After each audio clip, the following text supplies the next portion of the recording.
Here we go. Money, money, making crap for money.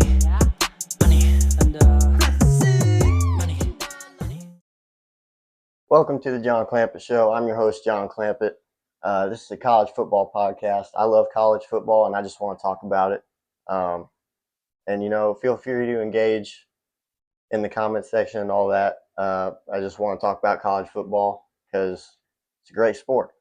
So on this episode today, we got the AP Top 25 we're going to talk about.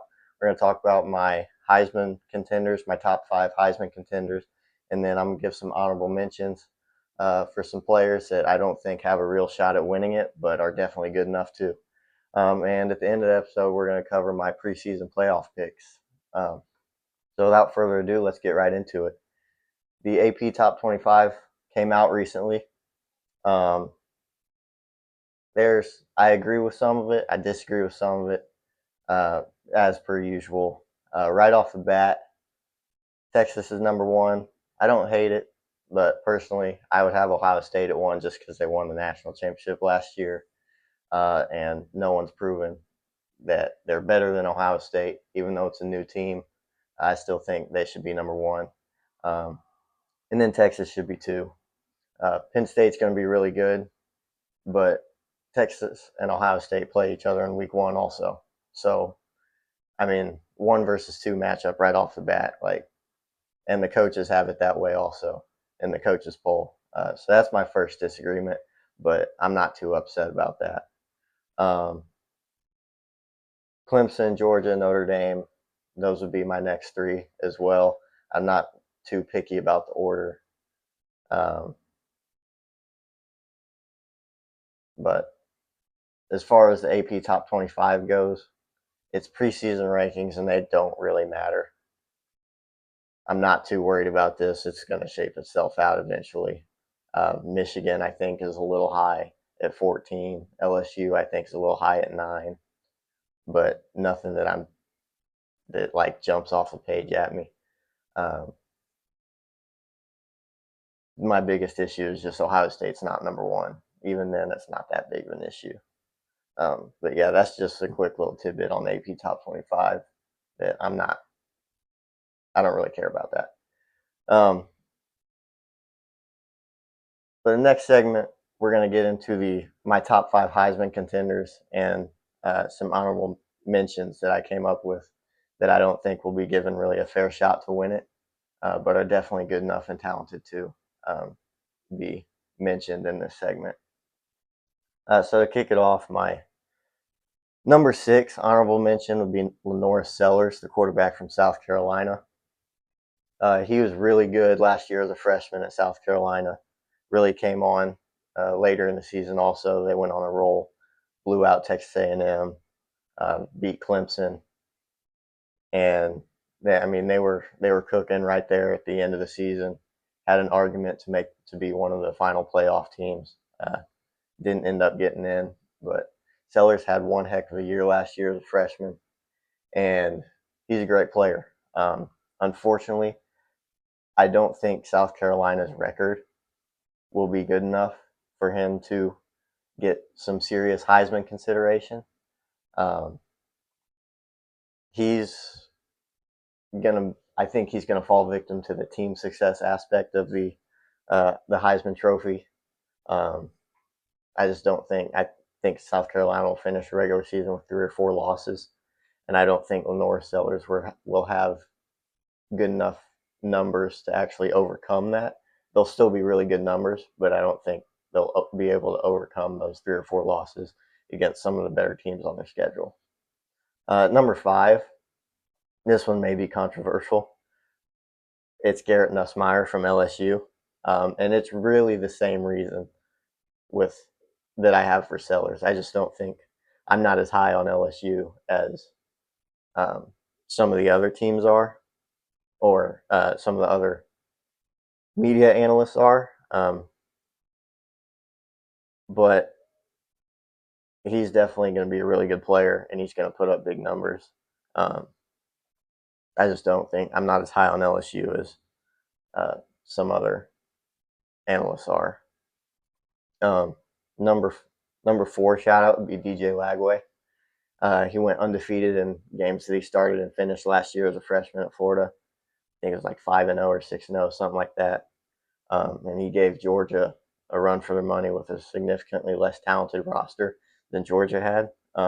Florida's going to be a lot better this year, but their schedule is brutal. It's brutal.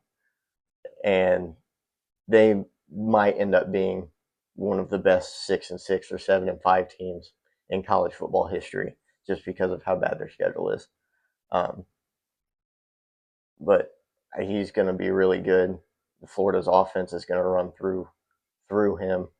As he goes, Florida will go, and they could make some noise, be a playoff party crasher for some teams, but I don't think they'll be able to get in the playoffs and have the team success because of their schedule, and I think that's going to hurt his Heisman chances as well. My third shout out would be Drew Aller, and he could be a top 5 pick in the draft this year. The quarterback for Penn State. He's going to have a really good receiver room, best they've had at Penn State since Franklin has been there, in my opinion. But the reason I don't have him as a true Heisman contender is because Penn State's offense it goes through the run game. He's got the talent and the experience. I think that he'll end up being a top 5 pick, and he's going to lead Penn State to a really good season. But I don't think he'll have the Heisman numbers strictly because Penn State's offense isn't really built around quarterbacks. They have the 2 backs, Katron Allen and Nick Singleton, and the offense is going to go through their running game, which is why I don't think Drew Aller will have a Heisman season statistically. But he will be recognized as one of the best quarterbacks in the country. My second honorable mention would my number 2 honorable mention is Ryan Williams, the receiver from Alabama. He's an electric playmaker, one of the fastest players in college football, and he broke onto the scene as a freshman last year, really torching defenses, and that game against Georgia was just insane. At 17 years old, doing that, absurd. Unfortunately for him, I don't have him as a legitimate Heisman candidate simply because I think he'll be overshadowed by another player at his position who is in my top 5 Heisman contenders. You probably know who he is. We'll get to him in a little bit. But I just don't think that he'll get the respect that he deserves from the Heisman committee and the media simply because he'll be kind of overshadowed by another player. That's my main reason for Williams being an honorable mention instead of being in my Heisman list. And my number 1 Heisman honorable mention would be Caleb Downs, safety from Ohio State. In my opinion, he's the best player in college football. Other people have some other guys. I think Caleb Downs is the best player in college football. Unfortunately, he's a defensive player, and defensive players don't win the Heisman. It's unfortunate, but he's a true game wrecker. And the defensive players that have won the Heisman in the past, Travis Hunter, Charles Woodson, they played significantly on offense as well. And as far as I know, Ohio State doesn't have any plans to utilize Caleb Downs on the offensive side of the ball. He does return punts and kicks sometimes, and he's dynamic with the ball in his hands. But I don't think that's going to be enough to warrant true Heisman consideration for him, considering the majority of his work is done on defense, and they just don't get respect when it comes to Heisman type stuff. So that's really my main reason for him. But now we'll get into my top 5 Heisman contenders in the preseason so far. And I'm going to say at number 5, I have the quarterback from Alabama, Ty Simpson. He'll be working around a very talented roster. He's got Williams throw the ball to. other receivers as well that are going to break out. Alabama's going to be a really good team this year, and their offense is going to run through the quarterback. It's kind of changed from the Nick Saban era.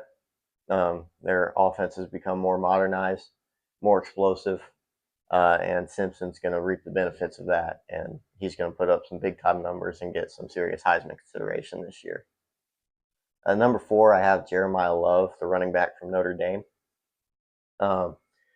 He showed last year that he is a very dynamic playmaker with the ball in his hands. Averaged almost 7 yards per carry last year for Notre Dame while splitting time. The only reason I wouldn't have him higher is because he splits reps with another really good back at Notre Dame, and Darian Price. I don't think Jeremiah Love will get. He might not get enough volume to win the Heisman, but Notre Dame is going to get the ball in his hands and see what just let him go to work, and he's going to put up some really explosive numbers, even with splitting reps. And I think that, given that he plays for Notre Dame and has that national brand as well, I think he's going to get some serious Heisman love out of the running back position. Number 3 is Cade Klubnik, quarterback from Clemson, coming back for his senior year. Put up 40-plus total touchdowns last year, big time numbers. Probably could have been in Heisman consideration last year, just didn't have the national buzz around Clemson. They had 3 or 4 losses, but him alone, he put up some big numbers. And this year, it looks like Clemson's going to be really stinking good. So I have Klubnik as the country's leading quarterback in terms of production coming back from last year. I have him as a top 3 Heisman candidate for this year. I think Clemson's going to be really good. Number 2 is Arch Manning, and he hasn't done. A lot of this is projecting. He put up some good production in the games he did start last year, but he was behind Ewers for 2 years. Hasn't really proven a whole lot, but he's got some significant hype around him. But it seems like he's not feeding into it, and he's being humble, and he's approaching the season with the mentality that he hasn't proven anything yet, and he needs to earn the right to be talked about in that light. And I think that's an excellent way for him to approach the season. And Texas has a loaded roster. Manning was top 3 recruit coming out of high school. Some had him number 1. Obviously, the genealogy he has, the family history with the last name Manning. But I think he's going to put up some serious numbers, and Texas is going to be a top 3 team this year in the country, competing for a national championship. And I think Manning will reap the benefits of that when it comes to Heisman consideration. And my number 1 Heisman contender, alluded to him earlier when talking about Ryan Williams, but it's Jeremiah Smith, Ohio State receiver. He is a physical freak. He's really, really, really good. And there's probably not a corner in the country or a defense in the country that can really game plan to stop him. It's really just kind of hoping that you can slow him down enough to not burn you, to not torch you all game long. But there's not anyone in the country that can cover him one-on-one. And Ohio State's going to feed him the rock this year, more so than last year. He'll probably be the number 1 overall pick when he declares for the draft in 2 years. But yeah, he's my number 1 Heisman contender for obvious reasons. I'm pretty sure you guys would also have him as your number 1 Heisman contender. Pretty much the consensus best player in America. I have him number 2 behind Caleb Downs, but his teammate. But he's an offensive guy, so I think he's going to get the Heisman consideration. And if I were to give out the Heisman preseason, it would go to Jeremiah Smith. I think he's going to have an excellent year.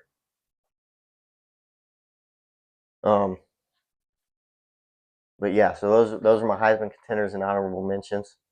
Um, but now, finally, to end the episode, we will get into my preseason playoff picks, and you guys might disagree, might agree.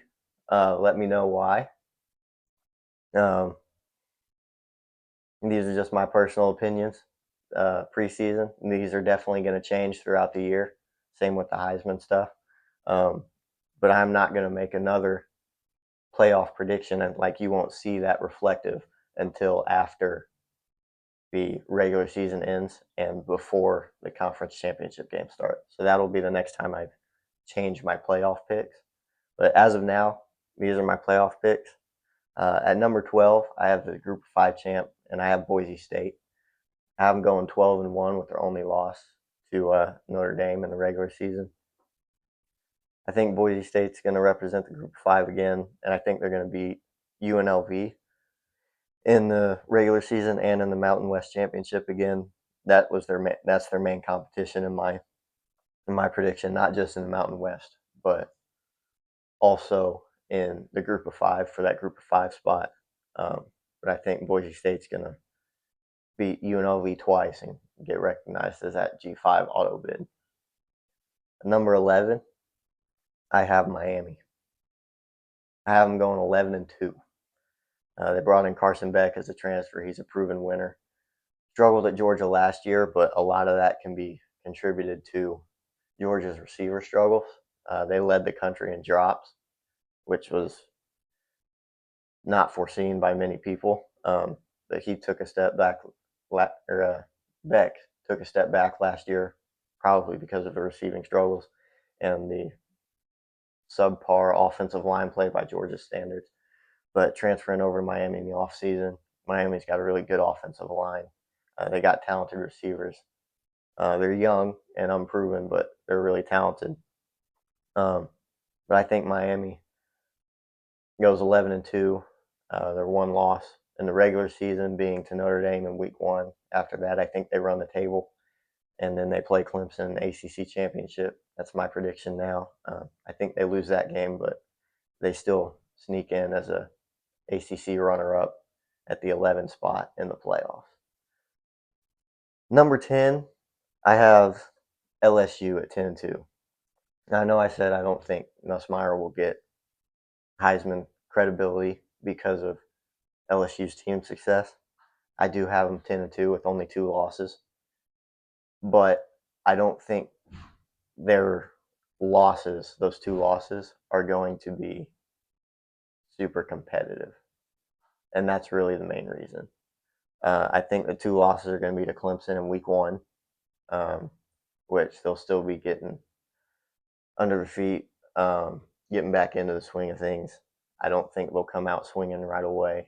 There might be some uncertainty with LSU in that opening season game against Clemson, and it's at Clemson. So I think Clemson will probably win that game comfortably, not in blowout fashion, but like a 13, 14-point game, 2 touchdowns. And then their other loss in the regular season, I think, comes to Alabama at Alabama, and I think Alabama is going to win that game pretty handily as well. Alabama steamrolled them last year in Death Valley, running for almost 400 yards.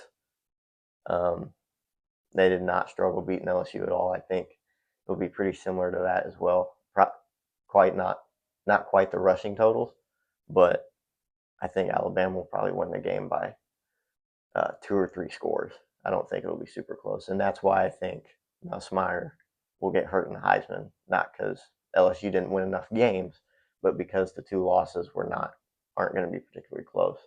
But anyways, I do think they will have some solid wins in here with like Ole Miss, Texas A&M. Those are good wins. So I think LSU will get in the top 10 and get a playoff berth. Number 9, I have Arizona State at 11-2 and the Big 12 champ, Big 12 representative, only Big 12 team I have in the playoffs. I think they might drop. They're going to lose a game on the road in the Big 12. The Big 12 beats up on each other all the time, and they're going to get upset on the road in a game, and then they're also going to lose to Baylor in the regular season, and then I think they beat Baylor in a rematch in the Big 12 championship. I think Baylor also has 2 losses, but given that they're a runner-up, I don't think the committee respects the Big 12 enough to put 2 Big 12 teams in and 2 ACC teams in. Unfortunately, I think the Big 12 gets short end of the stick there, and Baylor gets knocked out after they lose to Arizona State in the Big 12 championship rematch. But yeah, I have Arizona State at 9, and they have Leavitt returning, Sam Leavitt. He's going to have a really good season for him. Jordan Tyson's returning at receiver. He was really good last year, got hurt at the end of the year, but he's going to make a statement this year. Arizona State's going to be really good again, even though they lose Scatabo, which is tough, but they'll still be really good. Number 8, I have Oregon. I have Oregon at 10-2. I have them losing to Penn State in the regular season and then getting upset. Right now, I'm thinking they get upset on the road at Iowa later in the year, which is a tough place to play. But I think at 10-2, it's in the Big Ten, it's a respectable enough record to have them up there in the 8 spot, competing for playoff or competing in the playoffs, getting that playoff berth. They're breaking in a new quarterback, Dante Moore, who started at UCLA as a freshman, transferred last year to Oregon, and sat behind Dylan Gabriel. But he was a top 5 recruit coming out of high school. He's a really talented quarterback, and Oregon's got another loaded roster again. So they'll be just fine. Dan Lanning at coach. They're going to be really good. Might drop that game to Iowa. Right now is the one I'm thinking is an upset game, but other than that loss, and then the one to Penn State, I think they run the table, and I think they get that 8 spot in the playoff. Getting into number 7 is where I have Alabama. I have Bama at 10-2 as well. They got quite a few 2-loss teams here, and then one more 2-loss team coming up after this. I have Alabama at 10-2, making the playoffs, number 7. I think they might drop a game or 2 on the road in the SEC, like at Georgia and at South Carolina are the 2 I have right now circled for them as losses. Could be 2 other ones. They might split those. I'm not totally sure, but they're going to be really good, really talented. They're going to put up some points on offense. Like I said, Ty Simpson, Ryan Williams, they got loaded weapons out there at the skill positions, and their offensive line is going to be really good as well. DeBoer is going to make the playoffs this year in his second year. If he doesn't, there's going to be some whisperings going around Tuscaloosa about whether he was the right guy or not, because the standard Alabama is national championship or bust. So if he doesn't make the playoff, it's going to be he's going to be on the hot seat. But I think he makes the playoff this year at Alabama. Number 6. Number 6, I have Ohio State. I have Ohio State at 11-2. I know I said in the preseason, in my personal preseason rankings, I would have them at number 1. That doesn't necessarily mean that I think they'll finish there, and that doesn't mean I think they'll win a national championship. That's just because they won the national championship last year, and preseason rankings, in my opinion, should be based mostly off of what you did last year because it's preseason and nobody's done anything this year. But anyways, Ohio State at number 6, 11-2. I have them as the Big Ten runner-up. I think they lose one game in the regular season to Texas in the opening week, and then I think they run the table after that, which would include beating Penn State, and I think they beat Michigan again in that losing streak. I think they rematch Penn State in the Big Ten championship, and I think Penn State gets the better of them there. I'm not confident on that. Ohio State's got a loaded roster, and Penn State has struggled to beat Ohio State. They haven't. I mean, that's been the hunt for Penn State. They haven't been able to beat Ohio State. But this year, I think they do it. anyways, Ohio State at 6, they'll be right in the mix competing for a national championship again. Number 5, the one right outside of the bye week, I have Clemson. I have Clemson at 12-1, winning the ACC. I do have a 2-loss team ahead of them. I think Clemson gets the short end of the stick when it comes to the bye week because of the ACC's narrative that they're a significantly weaker conference. And I mean, top to bottom, they don't get the recruits that the SEC and Big Ten do. But they've got some high quality teams, and I think that they deserve more respect. Unfortunately, I don't think they'll get it. And I think because Clemson's one loss is going to be, they're going to lose a game that they shouldn't, in my opinion. I don't think they'll win. I don't think they'll go 13-0. I think they'll drop a game maybe earlier in the year that they shouldn't. But after that, I think they run the table, win the ACC handily, and they'll look like one of the best teams in the country, and they'll be competing for a national championship. So, in my first round matchups on campus, I have Clemson and Boise State, Ohio State and Miami, Alabama and LSU, and then Oregon and Arizona State. And I'm not going to make picks for those games because those haven't been finalized. This is just who I think is going to make the playoff. But those are the first round games I have. Now we get into the top 4, who they'll have the first round byes and will only have to win 3 games in the playoffs to win a national championship. At number 4, I have Georgia. And I have Georgia at 11-2. They're the 2-loss team I have ahead of Clemson. Georgia is not who I have winning the SEC championship. I actually have them losing the SEC championship. But I think Georgia will beat Texas in the regular season and drop another game that I think they'll get upset by a team. Maybe Georgia Tech late in the year. But I don't think it'll be Georgia Tech. It could be Florida. DJ Lagway gave Georgia fits last year until they got hurt, and then Georgia was able to pull away and win that game. But I think Georgia might drop a game to Florida in the regular season. But going into the SEC championship, I'll have them as a top 2 team, rematching against Texas, who I think will lose to them in the regular season. And then I have Texas winning the SEC championship, knocking Georgia to 11-2 and putting Georgia at the 4th spot. Number 3, I have Notre Dame. Notre Dame is the only undefeated team I have on this list in my playoff predictions. They're actually the only undefeated team, in my opinion. I think they'll be the only undefeated team in the country this year. Their schedule is not easy, but it's not as tough as some of these other teams. They don't have the top end games, but they have a bunch of really talented trap games, so to speak. Opening with Miami, then they got to bye and play Texas A&M. Both those teams are really talented. Notre Dame's breaking in a new quarterback, but I think their roster is good enough that they'll be able to overcome some of that stuff, and they'll be able to run the table and make it back to the playoff. And I think they get the 3 spot at 12-0. The only reason I don't have them number 1 is because they don't have a conference championship game.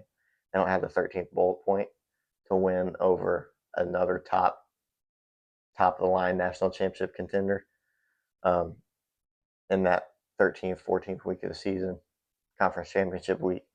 So that's why I have them at number 3.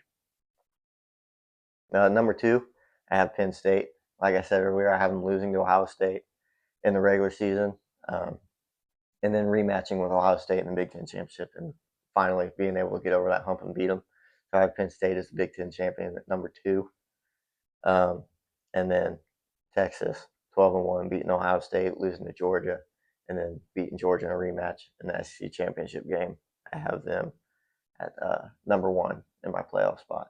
So 4 bye weeks, just to recoup. 4 bye week, or the 4 teams with a bye in the first round. We have Texas, Penn State, Notre Dame, and Georgia. And then the first round games, I have Clemson at home versus Boise State, Ohio State at home versus Miami, Alabama at home versus LSU, and then Oregon at home versus Arizona State. Those are my preseason playoff picks.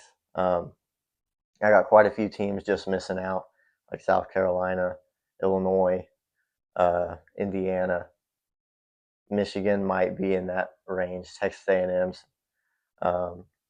Any one of those teams I could see making a playoff. Also Baylor. But yeah, those are my preseason playoff picks. They're going to be subject to change throughout the season.